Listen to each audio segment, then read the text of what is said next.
Hello guys, welcome to my YouTube channel center of manual therapy. और आज का हमारा टॉपिक है कैनेसोलॉजी से रिलेटेड न्यूरोमस्कुलर कोऑर्डिनेशन। तो हम स्टार्ट करते हैं अपने लेक्चर से। तो अगेन मैं वही कहूँगा कि अगर हम वर्ड को ब्रेक करने की कोशिश करें तो हमें ऑफन जो है वो मोस्टली ऑफनली डेफिनेशन जो है मिल जाती है। न्यूरोमस्कुलर कोऑर्डिनेशन, इसके हवाले से मैं थोड़ी सी एक बात इसमें जो वो एडिट करता चलूँ कि इसमें छः जो है सब हेडिंग्स आती हैं, या कह लें कि छः से सात जो है वो सब हेडिंग्स, छः सब हेडिंग्स आती हैं न्यूरोमस्कुलर कोऑर्डिनेशन में। अगर आपने एक प्रॉपर न्यूरोमस्कुलर कोऑर्डिनेशन को अंडरस्टैंड करना है तो आपने छः चीज़ों के ऊपर फोकस करना है। उससे भी पहले एक बेसिक चीज़ मैं बताता चलूँ। न्यूरोमस्कुलर मतलब ये कोऑर्डिनेशन, मतलब दिमाग जो ब्रेन है, हायर अथॉरिटी है, उसकी मस्कुलर से रिलेटेड एक मसल और नर्व, ये एक बेसिक चीज़ मैं बताता चलूँ कि एक मसल नर्व के बगैर कुछ भी नहीं है। तभी जब नर्व डैमेज होती है तो मसल जो है पैरालाइज होता है, जिसका बेस्ट मिसाल स्ट्रोक है या हेमी जो पैरालिसिस है, क्वाड्रिप्लेजिया वॉटएवर, तो वो ultimately due to the nerve damage ही होता है। या जितने भी नर्व पाल्सीज हैं, जिस तरह बेल पाल्सी है, अपना फुट ड्रॉप है, रिस्ट ड्रॉप है, तो तो एक मसल नर्व के बगैर कुछ भी नहीं है। एक मसल नर्व के बगैर कुछ भी नहीं है। वो मतलब वो कह लें कि नर्व जो है उसको नरिश नहीं करती, नरिश तो उसको आर्टरी करती, नर्व उसको स्टिमुलेट करती, नर्व उसको चलाती है। और एक मसल जब तक चलेगा तो ही काम करेगा, वरना वो एट्रोफी की तरफ चला जाएगा या वेस्ट वेस्ट हो जाएगा, अल्टीमेटली एट्रोफी की तरफ ही जाएगा। तो न्यूरोमस्कुलर कोऑर्डिनेशन से मुराद की मसल्स और नर्व की आपस में रिलेशनशिप के साथ साथ उसका relation with the body and with the brain. क्योंकि न्यूरॉन जो न्यूरो मस्कुलर जो टाइटल है, न्यूरो मतलब अल्टीमेटली ब्रेन। ये जितने भी नर्व्स हैं, स्पाइनल नर्व्स है, सेंसरी मोटर, जो भी इनकी डिवीजन्स हैं, ये अल्टीमेटली स्पाइनल नर्व से आती हैं। और स्पाइनल नर्व्स अल्टीमेटली सीएनएस, क्योंकि सीएनएस के दो ही पार्ट हैं, ब्रेन एंड स्पाइनल कॉर्ड। तो जितनी भी नर्व्स हैं ब्रेन से नीचे, जितनी भी स्पाइनल कॉर्ड से आती हैं, वो अल्टीमेटली ब्रेन सीएनएस से वापसता है। तो न्यूरोमस्कुलर कोऑर्डिनेशन से मुराद की नर्व और मसल का जो रिलेशनशिप है वो तो ये है कि जब भी नर्व स्टिमुलेट होगी, मसल स्टिमुलेट होगा, और उसकी ब्रेन के साथ कोऑर्डिनेशन। एक बेस्ट मिसाल इसका ये है जो हम कोऑर्डिनेशन में पढ़ेंगे। तो न्यूरोमस्कुलर कोऑर्डिनेशन की डेफिनेशन के साथ साथ हमने उसकी अंडरस्टैंडिंग इस सेंस में, उसके लिए हमने इन छः जो सब हेडिंग्स हैं इनके इनके थ्रू गुजरना है। हम आगे चल के वन बाय वन को स्टडी करते हैं।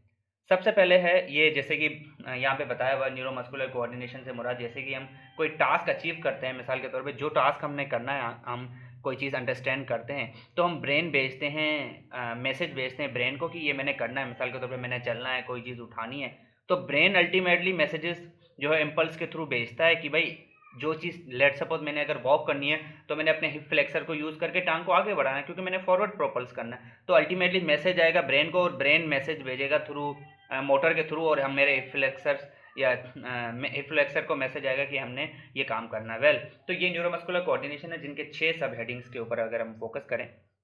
अब हम आ जाते हैं न्यूरोमस्कुलर कोऑर्डिनेशन के। सबसे पहले डेफिनेशन देखेंगे। Neuromuscular coordination can be defined as the ability of the CNS, मतलब brain and spinal cord, to control the muscle, to control the body ultimately, in order to perform any task. तो फिर वो चाहे multi लिम functional movement हो या कोई भी single लिम movement हो। लेट सपोज अगर मैंने गिलास पानी का उठाना है टेबल से, या कोई भी बुक वगैरह टेबल से कोई भी चीज़ उठानी, तो definitely I will use just my hand. लेकिन अगर मैंने गेट पूरा वॉक करनी है, पूरी मैंने साइकिल परफॉर्म करनी है, कोई चीज़ करनी है, एक्टिविटी करनी है, वॉकिंग, रनिंग एक्सेट्रा, तो माई होल बॉडी मल्टी, कह लें कि मल्टी सेगमेंटल या मल्टी लिम फंक्शनल मूवमेंट है।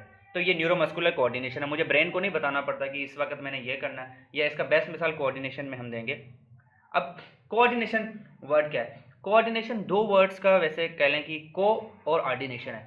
ऑर्डिनेटेड मतलब कोई चीज़ ऑर्डर में करना, कोई भी चीज़ जो है वो ऑर्डर में करना। ऑर्डिनेशन को मतलब किसी चीज़ के साथ मिल मिला के, कोई चीज़ अकेली नहीं, कली नहीं, मतलब किसी चीज़ के साथ साथ। कोऑर्डिनेशन से मुराद, अगर कोऑर्डिनेशन का डेफिनेशन देखकर, जैसे ये एक डायग्राम में मॉडल में जो लेडी परफॉर्म कर रही है, इसने अपनी लिम्स, लोअर लिम को भी यूज़ किया हुआ है, अपर लिम को भी यूज़ किया हुआ है। अपर लिम की जो मूवमेंट है वो 90 डिग्री एबडक्शन पे भी उन्होंने फिक्स किया हुआ, तो उसने एक बैलेंस में रखा हुआ है।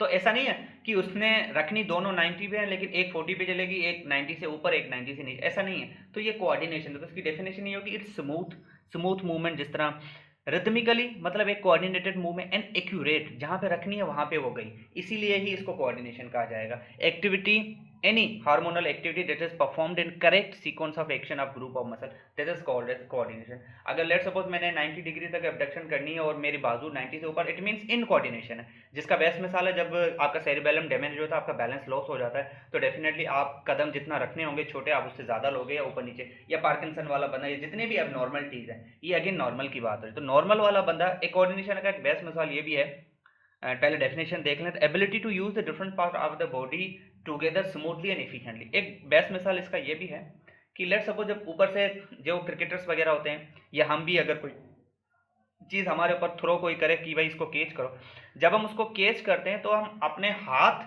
और हम बॉल को देख के अपने हाथों को फौरी तौर पे उस पोजीशन में लेके जाते हैं। ऐसा नहीं है पहले मैंने हाथ को देखा, फिर बॉल को देखा, फिर हाथ को देखा, फिर बॉल को देखा, ऐसा नहीं होता है। तो ये कोऑर्डिनेशन है दिमाग की।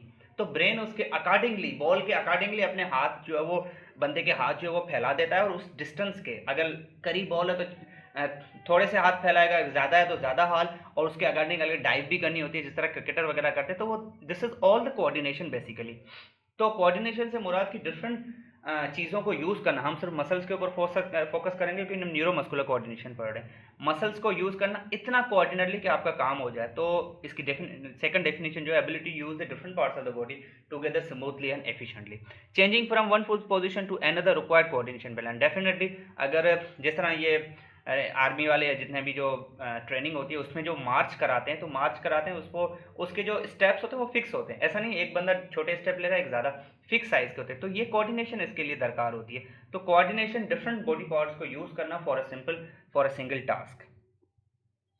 कोऑर्डिनेटेड मूवमेंट मतलब दो चीज़ें आप इकट्ठे कर दो, जिसका हमने बेस्ट मिसाल अभी दिया। या यहाँ पे ये देखें, ये बच्चा जो क्लाइंब कर रहा है, ये जो सीढ़ियाँ या जो स्टेयर्स बनी हुई हैं, इसके ऊपर जैसे ये फोकस कर रहा है, तो इसने उसके अकॉर्डिंगली हाथ रखने, ऐसा नहीं है देखभाल के कर, इसने एक बार देखा फिर हाथ और पैर उसके अकॉर्डिंगली मूव करेंगे। तो दिस इज द कोऑर्डिनेशन, और यही इसकी बेस्ट कोऑर्डिनेशन होती है जब आप नीचे उतर दो, जिसका मैंने पहले ही ऑलरेडी बताया कि जो डिसेंडिंग ऑफ स्टेयर्स है, सीढ़ियों से उतरना जो है ज़्यादा मुश्किल है, क्योंकि उसमें आपका ज़्यादा कोऑर्डिनेशन और बैलेंस दरकार होता है, स्पेशली हिली एरियाज और अनइवन सर्फेसेस पे। तो कोऑर्डिनेटेड मूवमेंट से मुराद की which is smooth, accurate and purposeful, मतलब टास्कफुल है, फंक्शन है, is brought about by the integrated action of many muscle that is superimposed upon by efficient postural activity। Definitely हर चीज़ को देखना होता है, उसने ज़्यादा नहीं झुकना। अगर वो नीचे उतर रहा है और अगर ज़्यादा झुकेगा आगे की तरफ तो डेफिनेटली गिर जाएगा। जब हम नीचे उतरते तो पैर हम पहले रखते हैं, बॉडी बाद में रखते हैं। और चढ़ना उल्टा है, चढ़ने में हमने बॉडी पहले आगे रखनी होती है और पैर उसके साथ साथ उसके पीछे आ रहे होते हैं। तो ये सारा कोऑर्डिनेट है, ये इसमें हमने बताने की जरूरत नहीं पड़ती, क्योंकि हमने अपने सीओजी सेंटर ऑफ ग्रेविटी को भी मेंटेन करना, जो कि मेन रोल प्ले करती है उतरने और चढ़ने में। The muscle concern are the group muscle prime movers and prime movers. मैंने एक बात और भी कही थी कि अगर किसी एक्शन को, हमने किसी टास्क को परफॉर्म करना है, कोई भी टास्क अगर हम परफॉर्म करते हैं, लेट सपोज हम एल्बो की अगर फ्लेक्शन करते हैं, तो उसके जो प्राइमर मूवर्स हैं वो कॉन्ट्रैक्ट होंगे, उसी के साथ साथ जो उसके एंटागोनिस्टिक हैं, जो उसके अपोजिट मसल है, उसको एक इनहिबिटरी मैसेज जाएगा, ताकि तुम, क्योंकि अगर दोनों मसल्स कॉन्ट्रैक्ट रहेंगे, एगोनिस्ट और एंटागोनिस्ट, तो मूवमेंट पॉसिबल नहीं होगी। एक ने रिलैक्स होना है, एक ने कॉन्ट्रैक्ट करना, तभी जाके टास्क अचीव होता है। तो ये सारी कोऑर्डिनेशन हम नहीं करते, मैं एल्बो को फ्लेक्स करूंगा, उसी के साथ ट्राइसेप को मैं मैसेज दूंगा, ये दिमाग का काम है। And this is the coordination basically. And what is this? This is neuromuscular coordination. जब मैंने एक मसल को कॉन्ट्रैक्ट करा, उसी के साथ साथ उसको फैसिलिटेटरी मैसेज जाते हैं, लेकिन उसके अपोजिट को इनहिबिटरी मैसेज जाते हैं। This is the reciprocal invitation, या this is the neuromuscular coordination basically. Coordinated movement जिसका बेस, तो कंटिन्यू करते हैं कोऑर्डिनेटेड मूवमेंट को। यहाँ पे जो मिसाल गिवन है, यहाँ पे लिखा भी हुआ है कि बाइसेप कॉन्ट्रैक्ट। जब हम एल्बो को, ये 90 डिग्री ऑफ एल्बो फ्लेक्शन है, ये वाली पिक्चर जो है इसमें जो है एक्सटेंडेड है एल्बो, और थोड़ा एल्बो एक्सटेंडेड, यहाँ पे फ्लैक्स हम कर रहे हैं। तो डेफिनेटली जब हम एल्बो को फ्लैक्स करेंगे तो जो बाइसेप के मसल्स हैं उनको तो फैसिलिटेटरी मैसेज जाएगा। ये जो आप मैसेज येलो कलर के देख रहे हैं, ये मैसेजेस हैं इनको। उसी के साथ साथ ट्राइसेप को इनहिबिटरी मैसेजेस जाएंगे, ताकि तुम लोगों ने ट्राइसेप जो एंटागोनिस्ट है वो रिलैक्स। तो यहाँ पे लिखा हुआ है bicep contract and tricep relax. This involve the interaction of the nervous system with the voluntary muscle attach to the bone. उसी के साथ साथ ही हम अपोजिट मसल को जो है वो इनहिबिटरी मैसेज जाएगा, ताकि तुम रिलैक्स रहो, ताकि कोई जो एगोनिस्ट है वो ठीक है। इसी के साथ साथ जब हम ट्राइसेप की एक्सटेंशन करेंगे, एल्बो की एक्सटेंशन करेंगे, तो ट्राइसेप को फैसिलिटेटरी मैसेज जाएगा, और उसी के साथ साथ बाइसेप को इनहिबिटरी, ताकि बाइसेप रिलैक्स हो जाए और एक्सटेंशन परफॉर्म हो जाए। ठीक है। Second component is the group action of muscle. तो ये जो अभी भी पढ़ा, ये ग्रुप एक्शन ऑफ मसल ही था। ग्रुप एक्शन से मुराद क्या, बाइसेप फ्लेक्सर्स, बाइसेप एक तो नहीं है, बाइसेप तीन ग्रुप, बाइसेप जो एल्बो के फ्लेक्सर है वो तीन है, बाइसेप ब्रेकिया है, बाइसेप इटसेल्फ है, बाइसेप ब्रेकिया है, ब्रेकियलिस मसल है एंड ब्रेकियोरोडियलिस है। तो तीन मसल्स हैं। उसी तरह ट्राइसेप है, मिसाल के तौर पे एल्बो की एक्सटेंशन प्राइमरी ट्राइसेप है, लेकिन सेकेंडरी थोड़ा बहुत जो एनकोनियस मसल भी कराता है, तो उसी या दूसरा क्वाड्स है। तो ग्रुप एक्शन ऑफ मसल मतलब ग्रुप ऑफ मसल्स को जाएगा, लेकिन जो जिसका टास्क है वो उसके ऊपर फोकस करेगा, और बाकी जो है वो या तो हेल्प करेंगे या जो है सप्रेस हो जाएंगे। The contraction of primary mover result in the movement of a joint while the reciprocal relaxation of the opposing group, this is the group activity। मतलब जब एक कॉन्ट्रैक्ट होगा दूसरा रिलैक्स होगा तो ये ग्रुप एक्शन ऑफ मसल्स है। Other muscle में वर्क एज अ सिनर्जिस्ट, मिसाल के तौर पे जब किसी बॉल या किसी चीज़ को लेके जब हम बाजू से थ्रो करते हैं तो इस पे एक ज्वाइंट नहीं 5 ज्वाइंट, मैंने बताया था बायोमेकेनिक्स ऑफ अपर एक्सट्रीमिटी वाली वीडियो में कि उसके 5 ज्वाइंट है वहाँ पे, तो पांचों के 5 काम करते हैं। तो उसी दौरान जो स्केपुलर मसल्स हैं they work as a stabiliser. वो क्या करते हैं, सबसे पहले स्केपुला को लेके जाते हैं, स्टेबलाइज करते हैं, जिसमें ट्रेपीजियर जितने भी स्टेबलाइजर हैं वो इसको स्टेबलाइज करते हैं और उसको ऐसी पोजीशन में रखते हैं। अगर आपका स्केपुला, जो एक वीडियो मैंने बनाई थी स्केपुलोह्यूमरल रिदम के ऊपर, अगर आपका स्केपुला फिक्स हो जाए तो शोल्डर की मूवमेंट पूरी अचीव नहीं हो सकती। तो ये क्या है, ग्रुप एक्शन ऑफ मसल है। आपने यूज शोल्डर जॉइंट को किया, लेकिन आपने स्केपुला को स्टेबलाइज करना है, उसके साथ साथ स्टेनोक्लेविकुलर जॉइंट के ऊपर भी काम करना होता है। तो ये ग्रुप एक्शन ऑफ मसल्स हैं बेसिकली, जिसमें हमने सारे मसल्स को साथ साथ देखना होता है। अब group of action of muscle, मिसाल के तौर पर जब आप रनिंग करते हो तो आपकी जो लेट सपोज ये जो लेफ्ट लेग में नी एक्सटेंडेड है और हिप जो है फ्लेक्स्ड है, तो डेफिनेटली क्वाड्स मसल्स काम कर रहे हैं। उसी के साथ साथ ही अगर आप इस पे ध्यान दो जो आपकी राइट लेग है उसमें नी फ्लेक्स है। अगर आपके नी फ्लेक्स है, हिप जो है एक्सटेंडेड है, अगर हिप आपके एक्सटेंडेड है तो कौन काम कर रहा है, हिप के एक्सटेंसर, यहाँ पे लिखा हुआ है हैमस्ट्रिंग कॉन्ट्रैक्टिंग, तो हैमस्ट्रिंग यहाँ पे क्या हुआ, एज अ एगोनिस्ट। उसी के साथ साथ आपके क्वाड्स रिलैक्स हैं, तो यहाँ पे क्वाड्स लेंथनिंग मतलब रिलैक्स है, तो क्वाड्स क्या है यहाँ पे एंटागोनिस्ट। तो ये basically group action of muscles है। Third component is the nervous control. तो ये अभी जितनी भी चीजें पढ़ी अल्टीमेटली नर्व के ऊपर, अब नर्व का थोड़ा सा हम देख लेते हैं। तो दो किस्म के पाथवे होते हैं, motor pathway, the action of the each muscle group determined by the efferent muscle. एक एफरंट है, एक जो है ईफरंट है। एफरंट वो होते हैं जो कि इंपल्सेस कैरी करते हैं अपना स्टिमुलस से लेके टूवर्ड द ब्रेन। एफरंट जो है टूवर्ड द ब्रेन लेके जाता है, और ईफरंट वाले जो ईफरंट है वो toward the away from brain लेके जाते हैं। मतलब जैसे ही किसी चीज़ की स्टिमुलस आई, मिसाल के तौर पे पीछे हम चलते हैं, यहाँ पे जैसे ही इन मसल्स को स्टिमुलस आया कि हमने जो है वो कोई हिप की फ्लेक्शन या कोई भी मूवमेंट अगर परफॉर्म करनी होती है, तो सबसे पहले जैसे ही यहाँ पे इम्पल्सेस आए तो यहाँ पे जो एफरंट वाले एफरंट है वो उनको डिटेक्ट करेंगे, जिनको हम सेंसरी कहते हैं। वो डिटेक्ट करेंगे, देखेंगे भाई किस मसल के लिए कॉन्ट्रैक्शन का हुक्म है और किस मसल के लिए रिलैक्सेशन का, तो वो डिटेक्ट करके लेके जाएंगे टूवर्ड ब्रेन को, वो ब्रेन की तरफ लेके जाएंगे कि ये मैसेज है, ये सेंसरी न्यूरॉन्स है। और उसी के साथ साथ ब्रेन देखेगा कि हिप को फ्लेक्स कराना, या तो वो जो मैसेज भेजेगा वापसी मसल के पास वो होगा मोटर। इसका ये फॉर्मूला है कि M for motor, M for muscle. तो मसल के पास जब रिप्लाई जाता है वापस हायर अथॉरिटी या ब्रेन से, तो वो जाता है वाया द कौन सा पाथवे, ईफरंट वाला पाथवे या motor pathway,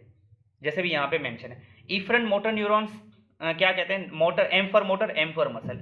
they carry the nerve impulses from the higher authority, मतलब ब्रेन या सीएनएस या spinal cord, toward the muscle to cause the movement. और फिर जो उसके अकॉर्डिंगली जो मैसेज होगा वो उसके अकॉर्डिंगली काम। और सेरेब्रल कॉर्टेक्स तो वो सेंटर जो कह लें कि जो हमारा बैलेंस है या लेवल ऑफ कॉन्शियसनेस है, उसके लिए मेन पार्ट जो दिमाग का, ब्रेन का जो हिस्सा है वो सेरेब्रल कॉर्टेक्स है।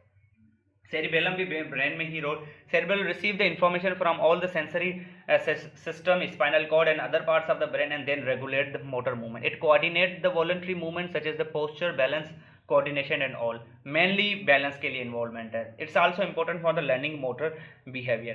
Kinesthetic sensation and ability to be aware of muscular movement and position.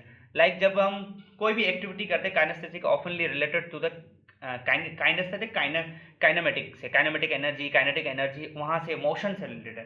तो ability to aware of the muscular movement, कोई भी जब मूवमेंट होती है या पोजीशन बनती है हमारी, हमने ये टास्क करना है, हमने बैठना है, सोना है, खाना है, पीना है, तो डेफिनेटली मसल वर्क करते हैं, तो काइनेस्थेटिक सेंसेशन वहाँ से डेवलप हो जाती है by providing the information through the receptor. और ये इन्फॉर्मेशन कहाँ से डेवलप होती है, with the help of receptors, tendon. जिस तरह मिसाल के तौर पे अगर मसल की लेंथ में कोई चेंज आती है तो मसल स्पिंडल एक्टिव हो जाते हैं, अगर उनकी टेंशन या शॉर्टनिंग में कोई होती है तो अपना गोल्जी टेंडन हो जाती है, डिफरेंट बॉडी के जॉइंट्स में होती है, डीप टेंडन में तो प्रोप्रियोसेप्शन, डिफरेंट रिसेप्टर्स हर बॉडी में जो है अवेलेबल होते हैं। काइनेस्थेटिक साइन है बहरहाल। Fourth component is the incoordination. अब कोऑर्डिनेशन से हट की जो चीज़ होगी वो इनकोऑर्डिनेशन, मतलब आपका बैलेंस लॉस होगा। Incoordination, lack of the coordination is said to be incoordination या एसिनर्जिया। सिनर्जी से हट के जो चीज़ होगी एसिनर्जिया। इनकोऑर्डिनेशन में क्या होगा कि जो मूवमेंट जहाँ पे होनी थी, लेट्स सपोज जो मैंने बॉल केज का मिसाल दिया, चलने का मिसाल दिया, तो आपके बाद में बेसिकली कोऑर्डिनेशन नहीं रहेगी। कोई आपको कहेगा 2 कदम रखो, आप जो छोटे कदम रखोगे, बड़ा काम कहेगा छोटे रखोगे, छोटा कहेगा तो बड़े। ये इंडिकेट करता है इनकोऑर्डिनेशन। और उनके कॉजेस गिवन है फ्लेक्सिटी। फ्लेक्सिटी मतलब टोन का घट जाना, टोन का कम हो जाना, हाइपोटोनी, हाइपोटोनिसिटी, और स्पासिटी, हाइपरटोनिसिटी। ये सेरेब्रल अटैक्सिया, वो अटैक्सिया, सेरेब्रल अटैक्सिया वैसे एक एबनॉर्मल गेट है। सेरेब्रल अटैक्सिया से मुराद की बैलेंस का खराब हो जाना with the damage of cerebral, जब सेरेब्रल लीजन हो जाती है, आगे मेंशन है। इन कोऑर्डिनेशन के बारे में ही लिखा हुआ है, सेरेब्रल अटैक्सिक गेट लिखा हुआ है। ये गेट वो है जिसमें इंसान जो पेशेंट है वो बैलेंस नहीं कर पाता। Patient feel like the walking on the cotton wool due to the loss of the sensation, क्योंकि उसमें सेंसरी लॉस भी हो जाता है। अब टेस्ट फॉर द इनकोऑर्डिनेशन है, ये हम बाद में चल के करेंगे, जिसमें अपर लिम्ब के फिंगर टू नोज जो वो, ये हम क्लिनिकल कंडीशन में मेंशन करेंगे। बहरहाल री एजुकेशन, अगेन मैं कहूँगा कि वर्ड को अगर ब्रेक करो, एजुकेशन उसके बाद री एजुकेशन। अब डेफिनेटली हमारे पास कोई नॉर्मल बंदा तो आएगा नहीं। एक मसल है जिसका काम है, लेट्स सपोज एल्बो फ्लेक्सर है, उसका काम है एल्बो को फ्लेक्स करना, लेकिन जब मसल पैरालाइज हो जाता है, जैसा स्ट्रोक या किसी हेमरेज वगैरह में, जब वो मसल पैरालाइज हो गया मिसाल के तो वो अपना काम भूल जाता है, तो उसको हमने री एजुकेट करना। इसीलिए ही हमारा पार्ट फिजियोथेरेपी वालों का रिहेबिलिटेशन भी है। रिहेबिलिटेशन मतलब एक हेबिलिटेट, जिस मसल या जो बंदा जिस काम के लिए था वो काम भूल चुका, अब हमने उसको रिहेबिलिटेट करना है। इसी तरह री एजुकेट उसको करना है। तो coordinated movement is natural to the body, वो पहले नेचुरली होता है, लेकिन जब लॉस के बाद हमने उसको अगेन री एजुकेशन करना होता है। Which tend to remain still if only in coordinated movement is possible. It is therefore the major importance to interest and encourage the patient suffering from incoordination. तो वो हजरात जिनका बैलेंस लॉस होता है, जिस तरह पीछे हमने इनकोऑर्डिनेशन और सेरेब्रल अटैक्सिया का मिसाल दिया, तो उन हजरात में हमने क्या करना होता है, उसमें बैलेंस डेवलप करना होता है, उसको री एजुकेट करना है। जस्ट लाइक ये लेडी जो है एक टांग पे खड़ी है तो ये अपने बैलेंस को मेंटेन कर रही है। This require intense patient and persistence on the part of the physiotherapist, specially when the condition is associated with mental deterioration.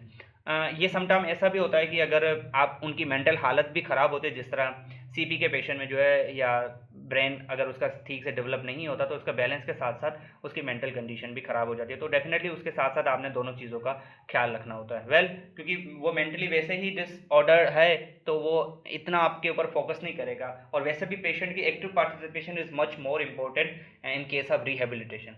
तो हमने इस चीज़ को बहरहाल ख्याल करना होता है कि वो ठीक से ध्यान दे, जितना हम कर रहे हैं वो उतनी रिपीटेशन करे, जितना हम कर रहे हैं वो उतने स्टेप उठाए, जितना हम उसे कमांड दे रहे हैं बेसिकली वो हमें ही फॉलो करे, ताकि जो है प्रॉपर जो है हमें प्रोग्नोसिस की तरफ हम जाएं। After that we have a Franklin exercise. वैसे फ्रैंकलिन एक्सरसाइज एक खुद एक टेक्निक है जिसमें जो है 6 प्रिंसिपल्स के ऊपर फॉलो कराया जाता है। ये एक साइंटिस्ट था, फिजिशियन था स्विट्जरलैंड का, जिसने एक स्पेशल बनाई थी, अपना कह लें कि टेक्निक बनाया था, जिसमें 6 प्रोटोकॉल्स हैं, और 6 प्रोटोकॉल जो है बेसिकली वो बनाए हैं उन पेशेंट के लिए जिनका बैलेंस खराब हो जाता है। तो उनके लिए स्पेशली यहाँ पे लिखा हुआ है Franklin exercise, they are use to bring back the rhythmic smooth and coordinated movement. तो ये सीरीज ऑफ मोशन जो इंक्रीज इन्होंने बनाया था basically for the ataxic patient के लिए, और उनके प्रिंसिपल्स में सबसे पहले कंसंट्रेशन है।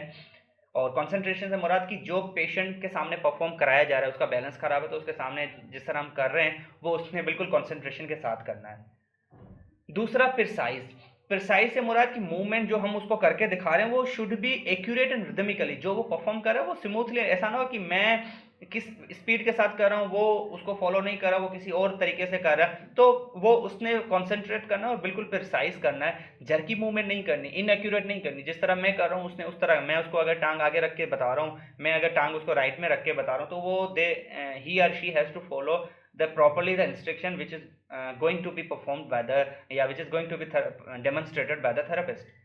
तो because the movement will be recorded in his brain, definitely जब वो कोई चीज़ परफॉर्म करेगा, अब उसकी जो इनकोऑर्डिनेशन है उसका बैलेंस तो वो ब्रेन उसको एक्सेप्ट नहीं करेगा, लेकिन जब वो बार बार रिपीटेशन करेगा तो उसका क्वाइट पॉसिबल ब्रेन उसको एक्सेप्ट करे और जो है वो प्रॉपर मूवमेंट की तरफ लाई जाए। इसका बेस्ट मिसाल जो है वो ब्रेन जनरेशन भी है, लेकिन इसका बेस्ट मिसाल ये भी है कि स्ट्रोक के पेशेंट में जो पैसिव मूवमेंट कराई जाती है उसका रीज़न यही होता है, क्योंकि वहाँ पे नर्व का लॉस तो हो जाता है, मसल पैरालाइज हो जाते हैं, लेकिन पैसिव मूवमेंट कराने का मकसद यही होता है कि हम क्वाइट पॉसिबल मसल को री एजुकेट करें और ब्रेन को बार बार रिमाइंड कराएं कि this is your duty, this is the duty of the muscle that is lost in the CVA। तो हमारा अल्टीमेटली मकसद वही होता है। Well, third is the visual pathway, उसको दिखाया जाता है। स्पीड एंड रेंज मतलब जितनी स्पीड के साथ हम परफॉर्म कर रहे हैं, लेट सपोज एक 10 मूवमेंट मैंने थेरेपिस्ट उनके सामने करके दिखाता है तो वो 10 फास्ट फास्ट करके जान छुड़ा देता है। मैंने 10 मूवमेंट उसके सामने 1 मिनट में करी, उसने 30 सेकंड में कर ली।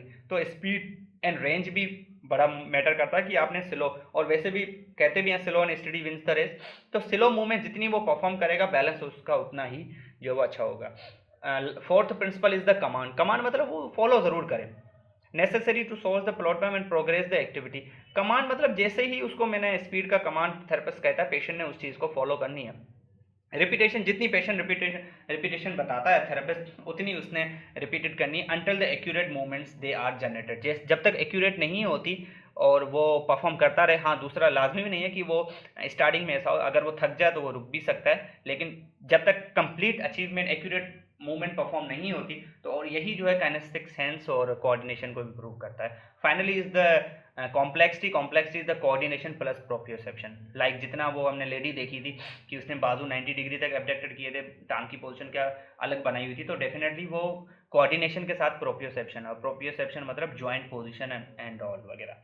While last segment Franklin exercise के ये 6 पार्ट थे, और इसकी जो अपना थेरापेटिक एक्सरसाइजेज, ये बुक रेफरेंस एक्सरसाइज है, जैसे यहाँ पे ये फ्रैंकलिन एक्सरसाइज ये जो परफॉर्म कर रहा है, तो ये इन 4 चीज़ों पे फोकस करता है for in order to maintain the balance. This was all about the neuromuscular coordination, and thank you so much.